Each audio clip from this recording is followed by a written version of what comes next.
Hello, everyone. It's me, Mrs. Gronnert, and today we're going to read the story, The Three Little Frogs and the Colorful, Fierce Bird, written by Mrs. Gronnert. Once upon a time, there lived three little frogs. The frogs loved living by the pond and swimming in the water. One day, their mother told them, "My dear little frogs, you are not tadpoles anymore. You are big frogs, and it is time for you to find a home of your own in the pond." The first little frog especially loved to sit in the pond on the beautiful lily pads. She decided that lily pads would make a beautiful house. So she built her house out of lily pads, and it was beautiful. She was very happy with her house and went inside to rest. The second little frog loved hiding in the grass and reeds on the pond. He knew that grass and reeds would make an amazing house, so he built his house of grass and reeds and went inside to rest. The third little frog knew that he would need to build a house strong enough to protect him from the predators of the pond who like to eat frogs for lunch. He knew that rocks would build the strongest and safest house, so he built his house of rocks and went inside to rest. Now, while the frogs were building their houses, a big, colorful, fierce bird was watching from afar. The bird thought that the best thing to eat was juicy frogs for lunch. She had an idea. She flew down to the house of the first frog and knocked on the door. She said, little froggy, let me enter."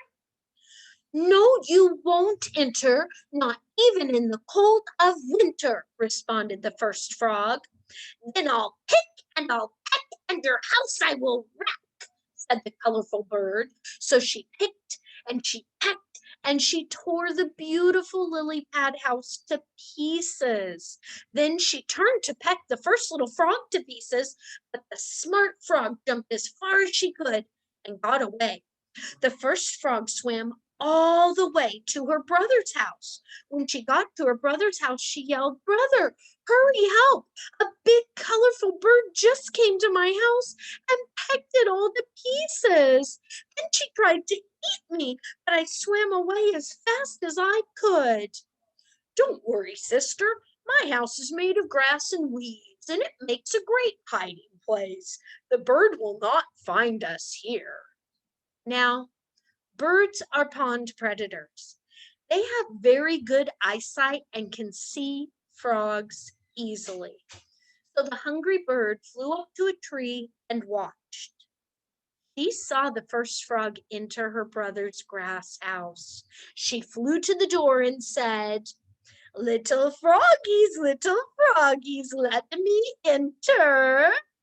"No, you won't enter, not even in the cold of winter," responded the first and second frogs.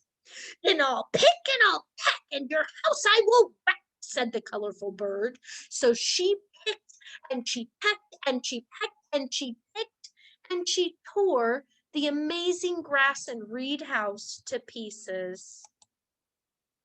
Then she turned to peck the little frogs to pieces, but the smart frogs jumped as far as they could and got away. The frogs swam all the way to their big brother's house. When they got to their brother's house, they yelled, "Brother, hurry, help! A big colorful bird just came to my house and pecked it all to pieces. Then she tried to eat us, but we swam away as fast as we could." "Don't worry, brother and sister. My house is made of strong rocks. I would just love to see the bird try to peck it to pieces." Now, of course, the bird flew up to a tall tree and watched the frogs swim to their brother's house. She saw the frogs go inside. By this time, the bird was very hungry and was ready to eat all three frogs in one bite. So she flew to the door and said, little froggies, froggies, let me enter."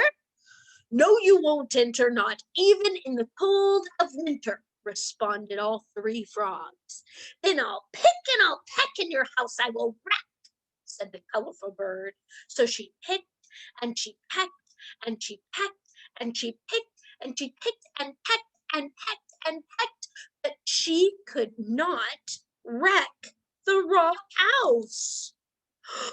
Oh no, the rock house wrecked the bird. It wrecked her beak into a squished, smashed, flattened beak. The bird flew far away from the frog's house. She had to live the rest of her life eating only small insects with her squished, smashed, flat beak. She never bothered the three frogs again. The three frogs lived happily ever after in the strong rock house. I hope you enjoyed the story today, and I hope to see you again very soon.